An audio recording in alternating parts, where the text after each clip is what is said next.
6. Better ways to lose weight, recommended by a psychologist.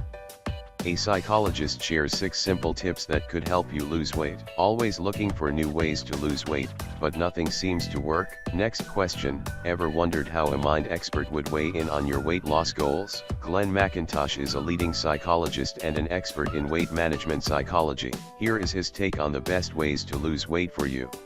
1. Be honest with yourself. First off, ask if you're taking care of yourself. Are you eating nutritiously, not perfectly, and moving your body regularly and getting enough sleep? If so, your body's going to find its natural weight. When people are trying to lose those last 5 or 10 kilos, sometimes what they're actually doing is fighting against their body. If you've spent 5 years trying to get there, it might be that what you actually want is not to lose 5 kilos, but to improve your body image. That comes from embracing the body you have now from a place of love and acceptance.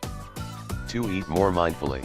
People who manage their weight best in the long term are intuitive eaters. They ask what their body is telling them. If it's hungry, it's saying I need to eat nutritious food. When it starts to get full, that's a natural sign to stop. How is a food going to affect them? Not is it good or bad, but will it make them feel satisfied and energized, or sluggish and tired? Intuitive eaters don't have avoided foods, they just listen to their bodies. Be present, pause and ask, is this food a good choice for me? 3. Get your mojo back. Hypnotherapy is fantastic for motivation. It's not someone controlling your mind, it's a process you go through with a qualified hypnotherapist that allows your mind to open to new ideas that are right for you on deeper levels. It's very relaxing. Try a light self-hypnotic process at home. Close your eyes, take a few deep breaths and imagine how you want the day to go. For example, you imagine yourself feeling stressed and tired at work, but then going for an afternoon walk and feeling good. In a relaxed state, you're suggesting to yourself that you'll actually do that. 4. Expand the picture. For most people, their why or the reason they're making changes is weight loss, and that's not always helpful long term. As soon as you get to your goal, you often lose motivation. Your why can be important, but try zooming out from the number on the scale and looking at all of the whys, the multiple reasons it's wonderful to take great care of yourself, like health and how it makes you feel. 5. Tune into emotional eating. Part of intuitive eating is noticing all of the other reasons we eat, whether it's just because a food is there or you're emotional. Acknowledge that emotional eating won't make you feel better and use it as a signal. I'm having a food craving, I'm not hungry. Let's look at what's behind that craving. Not sure what you're feeling? Just start writing whatever comes into your mind. After a page of 2, you'll get to the issue. 6. Tap away cravings. One of the most interesting ways to lose weight. Yep, we said tap, but stay with us. This is a legitimate technique McIntosh uses to help people curb food hankerings. The gist?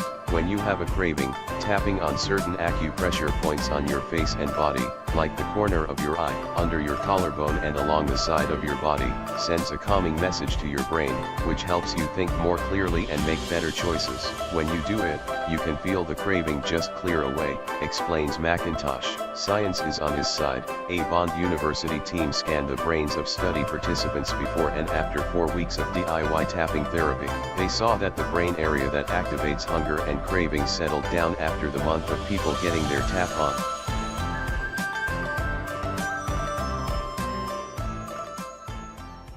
Seven common oral sex mistakes and how to fix them.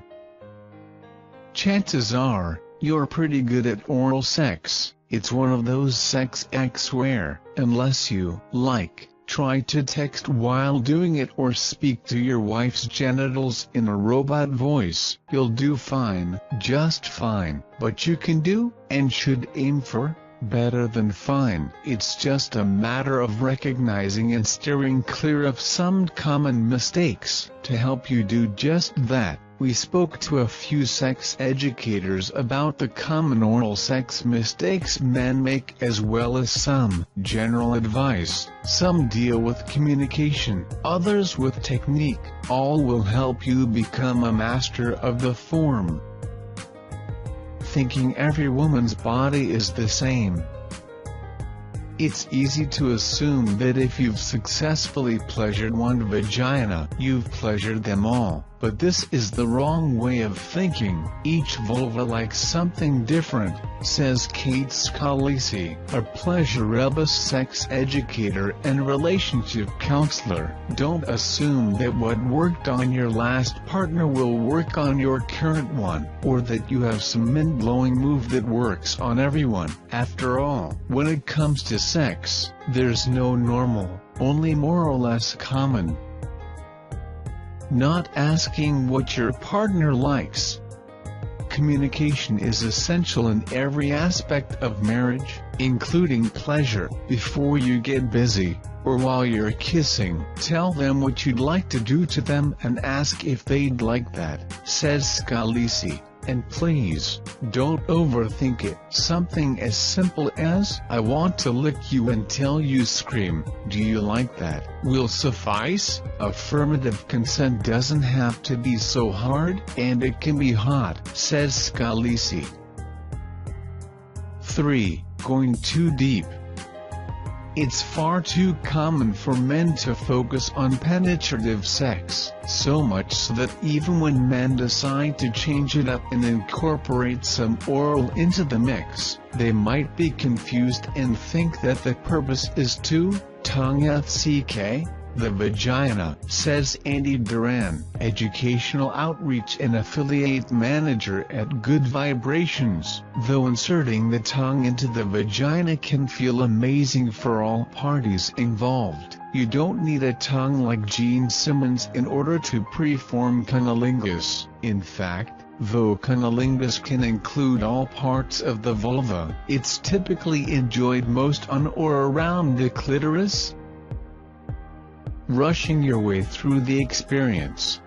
Consider oral sex a casual road trip. Take your time, check out the scenery, and explore some of those roadside attractions. Relax, stay a while. Duran suggests Destination Cunnilingus is a beautiful journey. Enjoy the sights and let yourself fall into the sensory playground full of sensuous tastes, aromas, and pleasure. He says, oral sex is a marathon, not a sprint. Just set up camp and stay there for as long as it's enjoyable by the both of you. Ignoring the importance of sexual enthusiasm. You know what makes every sex act a little bit better? Knowing that the person performing it is having a good time. Inviting someone for an up-close and personal visit to your genitals can be anxiety-inducing, but when you can tell that your partner actually wants to be there, and that they are enjoying themselves enjoying you, well, that's the ultimate turn-on, says Duran. Forgetting about your fingers.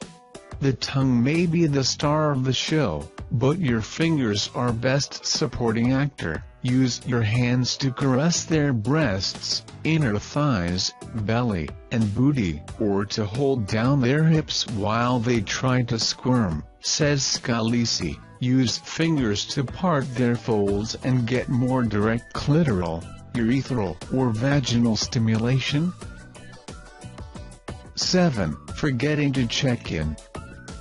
Pop up for every now. Scalisi suggests, ask how they like it. If it feels good, would they like something different, harder, more clit? Similarly, if they give you feedback, whether that's harder, a little to the left, or don't stop, please listen. Don't think of it as a critique of your skills but rather an opportunity to learn how to drive them wild, she adds.